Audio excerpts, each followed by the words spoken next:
Hello, good morning everyone. তোমরা সবাই কেমন আছো? আমি তো খুব ভালো আছি। তো আজকে আমি আমার সারাদিনের ব্লগটা তোমাদের সাথে শেয়ার করছি। তো দেখো, আজকের ওয়েদারটা এতটা সুন্দর ছিল। এটা আমাদের বাড়ির গোলাপ ফুলের গাছ, কত সুন্দর না? তারপরে দেখো, আমি ব্রাশ করতে চলে গেলাম। ব্রাশ সেরে আমারটা হয়ে গিয়ে তারপরে আমি একটু গরম জল খেয়ে নিলাম। খেতে হয় ভালো, খুবই স্বাস্থ্যের জন্যও ভালো। তো স্নান সেরে আমি মন্দিরে চলে গেলাম। আমাদের ছোট্ট মন্দির, বলে আবার খুব সুন্দর লাগছে না? তারপরে আমি ছাতুর গোলও খেয়ে নিলাম।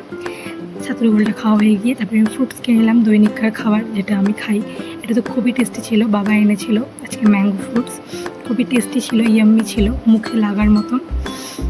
তো তারপরে আমি মৌসুমিটাও খেয়ে নিলাম। মৌসুমিটাও খুব ভালোই ছিল, অত খারাপ ছিল না, একটু মিষ্টি, একটু টকটক ছিল। আমার আবার খাট্টা জিনিস খুব ভালো লাগে, তো ভালো লাগলো। তো দেখো, আজকে আমার স্কিনটা খুব গ্লো করছে, জানি না কেন। তো দেখো, এই যে আমার কাকিমণি, দিদি, বোন সবাই যাচ্ছে ঘুরতে ওর মা বাড়িতে। এটা আমাদের ফুলের গাছ, গোলাপ ফুল কি সুন্দর ফুটেছে না? এটা আমার ছোট্ট বোনু।